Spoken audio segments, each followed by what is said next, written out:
अगर बिहार सरकार का शिक्षा स्कूल अगर अच्छी होती तो हम लोग के सभी युवा वर्ग जो है क्या इंजीनियरिंग मेडिकल करने के लिए जो कर्नाटक जाते हैं, यहाँ का पैसा जो बाहर जाता है वो नहीं जाता। अपराधीकरण जो है क्या इन्होंने मिटा दिए हैं, जंगल राज मिट गई है क्या, इनके राज में ये बालिका गृहकांड नहीं हुआ क्या, इनके राज में जो हमारी मुंगेर का अगर ले स्नेहा जो बेटी का जो पिता का जो न्याय नहीं अभी तक मिल पाया। प्रधानमंत्री की कोई कही गई बातें सुनती जरूर है लेकिन अमल वो वही करेगी क्योंकि वो एक ही दिमाग में डाल कर रखी मुझे रोजगार। अगर मोदी मैजिक रहती तो ये नीति स्वाब को जो पहले बोलते थे कि आपके लिए दरवाजा बंद है तो दरवाजा बंद के साथ साथ कुंडी कबाड़ी सब खिड़की सब लगाते, खिड़की नहीं तो लगाई नहीं क्योंकि इनको अच्छी तरीके से पता है कि दोनों जब तक गिरेंगे नहीं तब तक हम लालटेन को पीछे नहीं कर सकते। नमस्कार, मैं हूं पवन कुमार चौधरी। आप देख रहे हैं स्टार न्यूज। चैनल पर पहली बार आए तो चैनल को अभी सब्सक्राइब करें, वीडियो को लाइक करें और अधिक से अधिक शेयर करें। आज हमारे बीच मौजूद है राष्ट्रीय जनता दल के कार्यकर्ता तथा बिहार के पूर्व मंत्री उपेंद्र प्रसाद वर्मा के पुत्र जय वर्मा जी, जो कि बिहार की राजनीति में पिछले कुछ समय से काफी सक्रिय भूमिका में रहे हैं और राष्ट्रीय जनता दल के एक सजग कार्यकर्ता के रूप में लगातार इनका जो प्रयास है, वर्तमान लोकसभा चुनाव में भी लगातार इनके द्वारा मुंगेर लोकसभा क्षेत्र के विभिन्न क्षेत्रों में जाकर जो ये कैंपेनिंग कर रहे हैं, मतदाताओं को जागरूक करने का प्रयास कर रहे हैं। क्या कुछ मतदाताओं का रुझान इनको मिल रहा है और क्या क्या मुद्दा लेकर ये जनता के बीच पहुंच रहे हैं।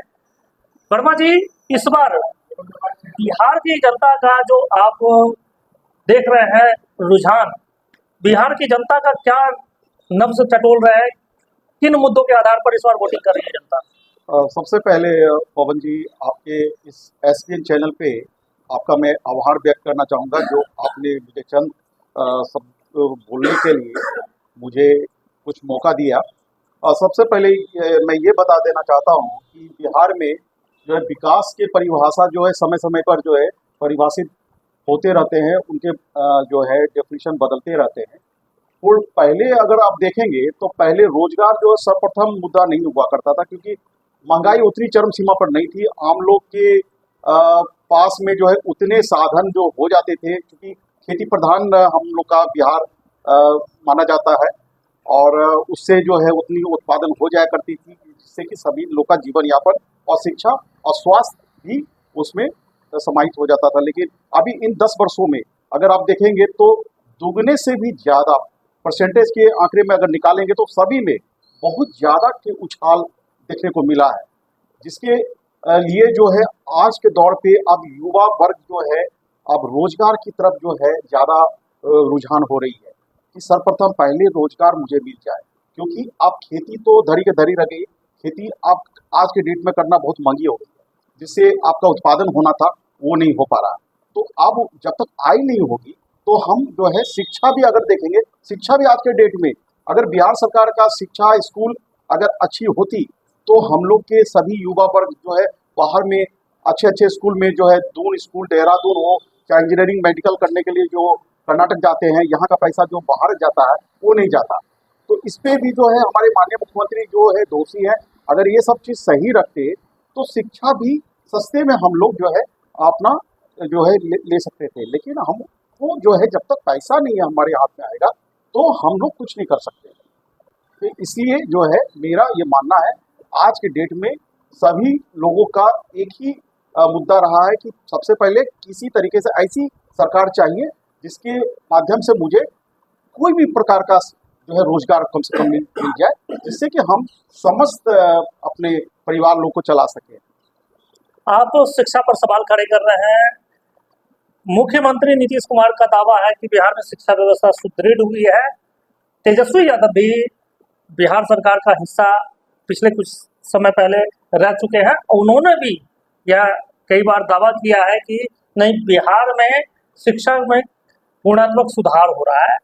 लेकिन सरकार बदलते ही आप शिक्षा पर सवाल खड़े कर रहे हैं। रोजगार को लेकर तेजस्वी यादव जो दम भर रहे हैं वो तो नीतीश सरकार ने ही दिया था।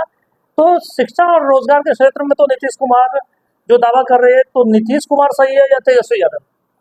जैसे कि आपने 2005 के दौर में मैं ले जाना चाहूँगा, जब नई सरकार जब आई जब नई सरकार का गठन हुआ उस समय के नए मुखिया जो इंजीनियर श्री नीतीश कुमार जी जब वो विराजमान हुए, तो उन्होंने पिछली सरकार के बारे में जंगल राज की एक लाइन में संज्ञा दी थी कि जंगल राज की वजह से यहाँ अमन चैन, पढ़ाई लिखाई, दवाई सिंचाई सब जो है अफेक्टेड हो गया। तो चलिए हम मान लेते हैं कि आप आए हैं, ईमानदार व्यक्ति हैं, जीरो टॉलरेंस की परिभाषा भी आप ही लोगों ने पैदा किया था कि जरा सा भी रत्ती भर भी किसी भी विभाग में किसी भी प्रकार का अगर कुछ भी गड़बड़ियां पाई गई तो हम रत्ती भर भी उसको जो है बर्दाश्त नहीं करेंगे और उस पर पुनः एक्शन लेंगे। लेकिन आप अगर देखेंगे, क्या मैं कहता हूँ कि अपराधीकरण जो है क्या इन्होंने मिटा दिए हैं, जंगल राज मिट गई है, क्या इनके राज में ये बालिका गृहकांड नहीं हुआ, क्या इनके राज में जो हमारे मुंगेर का अगर ले स्नेहा जो बेटी का जो पिता का जो न्याय नहीं अभी तक मिल पाया, क्या उसका कुछ हुआ? तो किस हालत में हम लोग ये मान लें कि इन 18 वर्षों में पहले से ये सही हो गया है। और जहाँ तक आप शिक्षा की बातें जो कर रहे हैं, शिक्षा इसलिए सर्वप्रथम है कि अगर व्यक्ति ईमानदारी से शिक्षित रहेगा तो समाज सुदृढ़ रहेगा। अगर अच्छी तरीके से पढ़ाई नहीं करेंगे तो आप अपने में सशक्त नहीं होंगे, आप दूसरे को 5 परिवार 10 परिवार को कैसे आप संचालन कर पाएंगे? आप शिक्षा, स्वास्थ्य, रोजगार इन सभी मुद्दों को आप गिनाने का प्रयास कर रहे हैं, लेकिन अगर हम मुंगेर लोकसभा क्षेत्र की बात करें, ये बिहार के कई सीटों की बात करें तो कहीं ना कहीं चाहे वो आपकी पार्टी हो चाहे आपकी विपक्षी पार्टियां हो, दोनों ही गठबंधन की ओर से है। जो देखा जा रहा है कि बुनियादी मुद्दों के को दरकिनार कर बाहुबलियों का सहारा लेना पड़ रहा है। मुंगेर लोकसभा सीट की बात करें तो एक तरफ तेजस्वी यादव ने आरजेडी के सिंबल पर जिस अनीता देवी को चुनावी मैदान में उतारा है, उनके पति अशोक महतो बाहुबली के रूप में उनको जाना जाता है। दूसरी तरफ ललन सिंह जो कि जदयू के प्रत्याशी है, उनकी तरफ से बैटिंग करने के लिए पेरोल पर 15 दिनों के लिए अनंत सिंह, बाहुबली अनंत सिंह को उतारा गया है मैदान में। तो बिहार में इन बुनियादी मुद्दों पर तो चर्चा ही नहीं हो रही है। चर्चा तो वो बाहुबलियों के ऊपर हो रहा है, तो बुनियादी मुद्दे है कहाँ? आपके इस प्रश्न में मुझे 2 ही बात समझ में आई।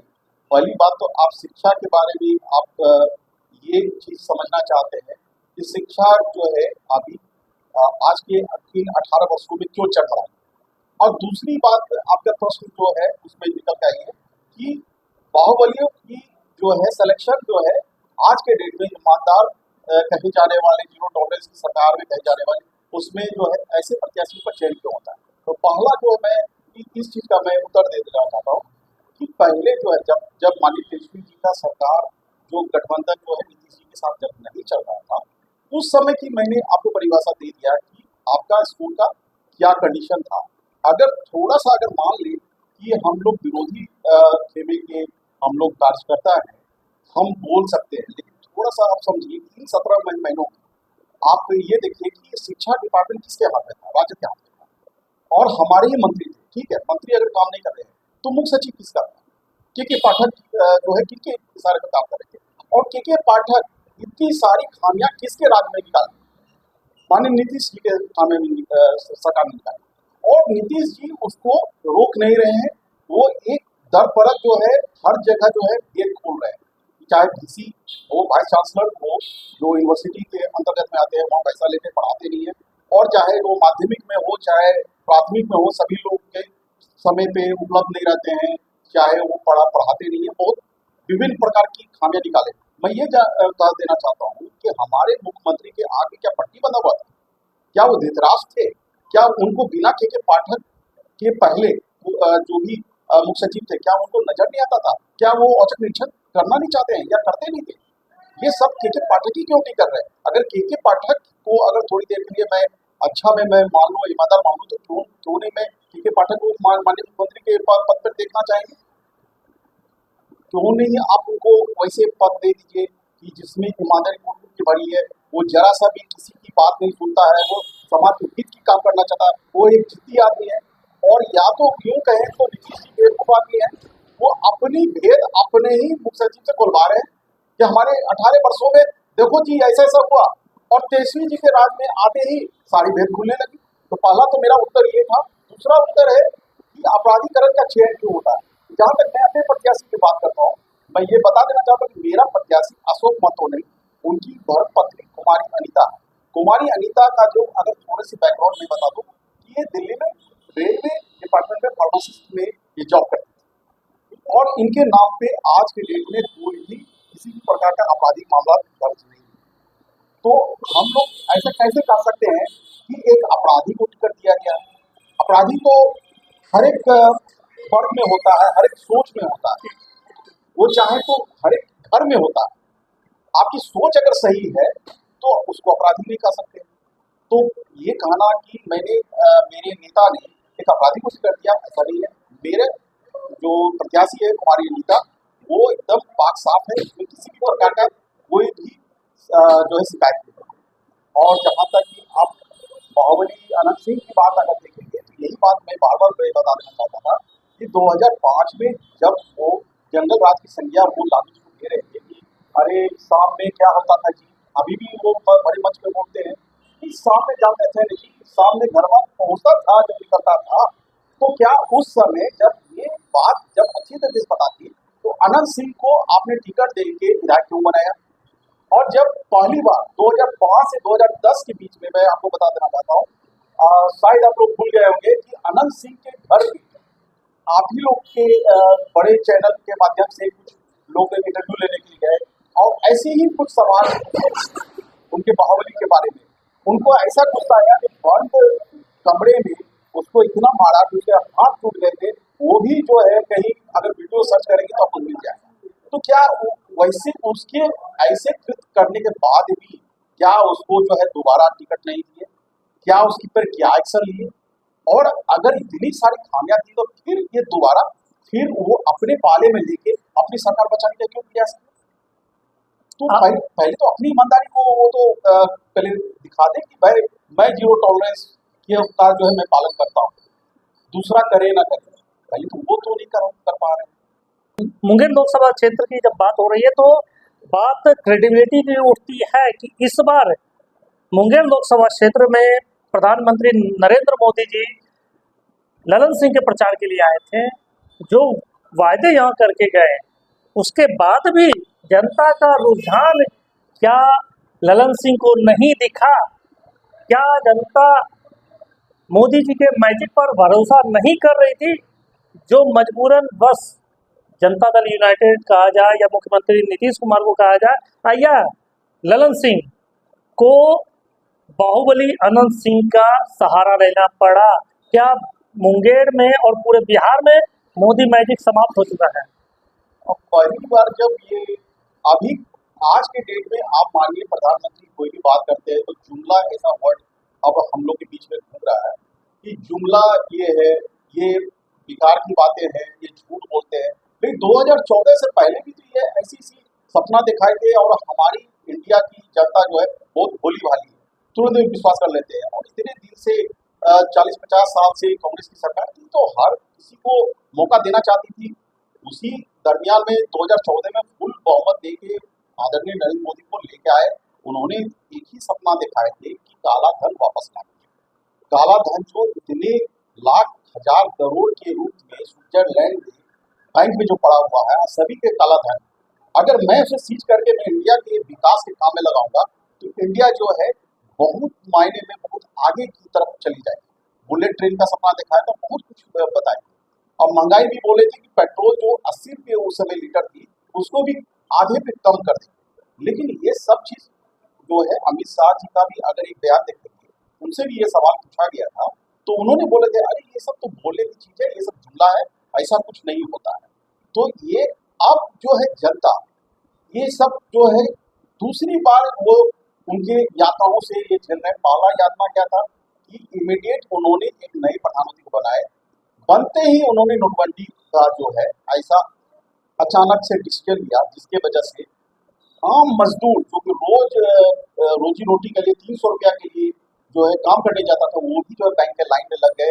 और एक ही दिन में वो कई दिन तक बैंकों में लाइन में लग के पैसे के लिए चाहे जो भी उस समय का जो ये प्रधानमंत्री का जो योजना था ये कराना जरूरी है, आधार कार्ड बनवाने थे चाहे बुक बनवाने थे, ये नहीं करेंगे तो आपको स्वास्थ्य का लाभ नहीं मिलेगा, वो नहीं करेंगे तो आपका स्कूल में नाम नहीं लिखाएगा।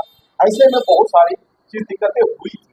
दूसरी चीज पे चलिए, पुलवामा का जो अटैक वाली मामला था, देश का मामला था, देश के प्रेम जो का जहाँ तक बात आता है तो हमारे सभी भारतवासी के रग रग में जो है, खून में एक हिंदुस्तानी का जज्बा एक दौड़ जाता है और उनके हितों की बात सोचने लगता है। वो सभी पुरानी बातें को भूल के एक बार फिर पुनः नरेंद्र मोदी जी को दिए थे कि भाई इन्होंने कि इनसे उम्मीद थी कि कम से कम महंगाई कम कर दे, यानी तो रोजगार को बढ़ा, रोजगार के अवसर को बढ़ा दे। लेकिन ये सब न होके वही मंदिर मस्जिद की बात चलती रही, वही मंदिर का निर्माण किए, मंदिर की जगह ये चाहते तो बड़ा अस्पताल का हर एक जगह निर्माण करा सकते थे। हम लोग को वो 2020 का जो है महामारी का दंड नहीं भूलना चाहिए कि हम लोग घर में छिपे हुए थे और कुछ लोग जो है रोज ही रोटी के लिए जो मजबूरन बाहर निकलना है, उसको जो पुलिस की तरफ से नहीं निकलने देना चाहते, वहाँ में जो है एक एक महीने तक बिना राशन पानी का कैसे जीते रहते थे। ये सब बिना सोची समझी मतलब रणनीति के हिसाब से जनता को जो दिक्कतें झेलनी पड़ी। अब जनता जो है वो सबसे जागरूक हो गई है। जनता अब मन बना ली है कि ठीक है, भले हमें आपने कुछ नहीं किया, अब मुझे और कुछ नहीं चाहिए, सिर्फ मुझे रोजगार चाहिए, मुझे नौकरी दो, चाहे 9,000 का दो, 10,000 का दो, 14,000 का दो, जिसके जिसके जो लेवल की पढ़ाई है, हमें रोजगार चाहिए। और वही रोजगार के बदौलत जो है हमें किसी पर निर्भर रहने की जरूरत नहीं, मुझे किसी नेता की जरूरत नहीं है। मैं खुद कमाऊंगा, मैं खुद उससे जो है अपना जीवन यापन करूंगा और अपना परिवार को पूरा देख रेख करूंगा। प्रधानमंत्री नरेंद्र मोदी के आगमन के बाद जो प्रधानमंत्री ने मुफ्त राशन की बात कही, वो मुफ्त राशन का जो उन्होंने ऐलान किया है अगले 5 साल तक मुफ्त राशन का, और दूसरी तरफ बाहुबली अनंत सिंह की एंट्री, दोनों में से कौन सबसे बड़ी चुनौती है राजद प्रत्याशी अनीता के लिए? पवन जी, सबसे पहले तो ये समझ लीजिए कि अगर मैं आदरणीय नरेंद्र मोदी का अगर वो जलवा अगर मैं देखूं, जैसे सभी लोग कहते हैं और ये हमारे बीजेपी के जो है समर्थित कार्यकर्ता तो भूले नहीं समाते हैं कि अभी भी नरेंद्र मोदी जी का कुछ भी अगर बोल देंगे तो वो बेंचमार्क बन जाएगा, वो लाइन खींच जाएगा। लेकिन ये नहीं समझते कि जो तुमने लाइन खींची है उसके बगल में एक उससे लंबी भी लकीरें खींचने वाला भी आदमी है। आप देखेंगे तो हमारे नेता ने 2020 में क्या बोला था, 10 लाख उन्होंने बोला था कि रोजगार देंगे। ये ज्यादा नहीं बोलते, उतना ही बोलते हैं जितना कर सके। आपने को मौका कितना दिया? 17 महीने में, 17 महीना में उन्होंने जो है एक डिपार्टमेंट में, एक या दो डिपार्टमेंट में, एक पुलिस डिपार्टमेंट में और जहाँ तक मुझे याद है शिक्षा में 5 लाख की नौकरियां दी। थोड़ा सा और बर्दाश्त करके ये 2025 तक फुल अगर माननीय मुख्यमंत्री जी रह जाते, नहीं भागते, तो ये जो है 10 लाख से ऊपर लेके जाते। उसी समय जब तेजस्वी यादव ने ये बोला था कि मैं 10 लाख नौकरी दूंगा जब मैं मुख्यमंत्री बन जाऊंगा तब, लेकिन ये उप मुख्यमंत्री रहते हुए उनके पीछे पड़ के वो और सभी जगह का पूरा डाटा आंकड़ा निकाल के कि यहाँ यहाँ की सीट खाली है, इसे भरना है, ये भरना चाहिए, कन्विंस करके उनसे करवाया गया। जब उन्हें महसूस हुआ अरे ये तो क्रेडिट ये लड़का ले रहा है, इसको लेना नहीं चाहिए, तो उसमें एक द्वेष की भावना उसमें पूर्व से ही रहा, जिससे जिससे वो मदद लिए हैं, जिसने उनको मदद किया है, उनको उन्होंने ठिकाने लगा के रखा है। और हम नाम भी नहीं लेना चाहते कि जिसने शुरू से, चाहे कृष्ण पटेल हो, चाहे सतीश बाबू हो, चाहे आप जॉर्ज फर्नांडिस हो, चाहे आप किसी भी लोगों का ले लीजिए, यहाँ तक कि आदरणीय नरेंद्र मोदी को भी परेशान करने के पीछे नहीं हटते। लेकिन अभी इनका चल रहा है तो कभी कभी ये गड़बड़ाते हैं, तो कभी इनकी सहारा लेते हैं, कभी ये जो है उनका सारा छोड़ के दूसरे पे, कभी कमर पे लटकते हैं, कभी लंबे पर लटकते हैं। इनका यही चल रहा है। लेकिन जहाँ तक समझ में आ रहा है कि आदरणीय नरेंद्र मोदी का जलवा अब पूर्ण रूप से खत्म हो गया, जनता अब इससे ऊब गई। प्रधानमंत्री की कोई भी कही गई बातें सुनती जरूर है, लेकिन अमल वो वही करेगी क्योंकि वो एक ही दिमाग में डाल के रखी है कि मुझे रोजगार चाहिए, इसके अलावा कुछ नहीं चाहिए, क्योंकि रोजगार नहीं होगा तो कुछ भी नहीं होगा। क्योंकि आपका शिक्षा भी मांगी है, आपका स्वास्थ्य भी मांगी है। हर एक लोग को जो है आप स्वास्थ्य में भी कुछ फ्री का कोई स्कीम आपने नहीं रखा। अगर बीमार पड़ेगा तो वो व्यक्ति अपना इलाज कैसे कराएगा? जब तक उसका आय का साधन नहीं होगा तो इलाज कैसे कराएगा? तो आपके समझ से मोदी का मैजिक अब नहीं रहा, इसी कारण जनता दल यूनाइटेड को अब अनंत सिंह जैसे बाहुबली का ही एकमात्र सहारा बचा है। अनंत सिंह नहीं, बहुत सारे, मैं नाम नहीं लेना चाहूंगा, फेसबुक पे देखेंगे, बहुत ही साधारण से साधारण लड़की, उसका हेल्प लेने के लिए वो, मतलब अब वो लड़का जो है, पूरा नाम नहीं बोलूंगा, शर्मा नाम, वो समथिंग फाउंडेशन का सेक्रेटरी है। उसके फेसबुक पे अगर देखेंगे तो 1000 के आंकड़े में जो है लाइक जाता है। आप ये बताइए कि किसी को लाइक जाने से क्या वो वोट पे पड़ता हो सकता है? एक समय में ऐसा था कि आप वीरेंद्र मंडल को भी देखते होंगे कि 1700 लाइक जाता था, उसको भी कुछ लोग ऐसा कर देते, अरे तुमको इतना लाइक आ रहा है, तो जनता इतनी लाइक करती है, तो अब तुम विधायक बनने लायक हो। उसी के बाद जो है उसने कुर्ते पैजामा सिला के वो अपनी धरातल में स्थिति को अपना मजबूत करते हुए सोचा कि अरे मैं तो फेमस हो गया। तो अगर फेसबुक में फेमस होने को अगर वो नेता समझा जाए, और जिसको 40 ही लाइक आ रहे, 10 लाइक है, वो नेता नहीं बन सकता, वो अगर ऐसा सोचेंगे तो भगवान ही मालिक है। अगर फेसबुक अगर लाइक को ट्रांसफर करा पाते हैं ये वोट, तो जो फेसबुक के जो निर्माता जो मार्क जुकरबर्ग जो है अमेरिका के, तो खास करके वो भी जो है अमेरिका का राष्ट्रपति बन सकते थे, या और वर्ल्ड के कोई बड़े नेता बन सकते थे। पवन जी की सबसे लास्ट जो प्रश्न आपका था कि मोदी मैजिक अभी चल रही है या नहीं। अगर मोदी मैजिक अगर चल रही है तो उन्होंने बहुत अच्छे प्रदेश अध्यक्ष माननीय सम्राट चौधरी को बनाया, उन्होंने भी अच्छी मेहनत की है। आखिर ऐसी क्या बात थी उनकी योग्यता में उनको डाउट हुआ कि मैं अकेले चुनाव लड़ूंगा, मैं पूर्ण रूप से मैं जीत नहीं सकता हूँ, और मुझे जो है गिर पड़ के नीतीश बाबू को साथ जब तक नहीं लेंगे तो हम 20 सीट 17 सीट कुछ भी नहीं ले पाएंगे। तो यहाँ मोदी मैजिक रहेगा।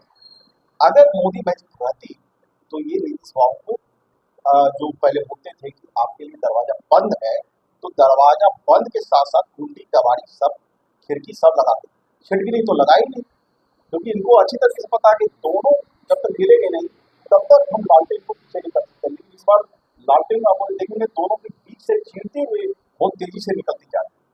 ये थे राष्ट्रीय जनता दल के सक्रिय कार्यकर्ता और बिहार के पूर्व मंत्री उपेंद्र प्रसाद वर्मा के पुत्र जय वर्मा जी, जिन्होंने स्पष्ट रूप से कहा कि बिहार में मोदी मैजिक इस बार बिल्कुल नदारद रहा, और यही कारण है कि कहीं ना कहीं जनता दल यूनाइटेड के प्रत्याशी मुंगेर से जदयू के प्रत्याशी ललन सिंह सहित अन्य नेताओं को भी इस बार बाहुबल का सहारा लेना पड़ रहा है।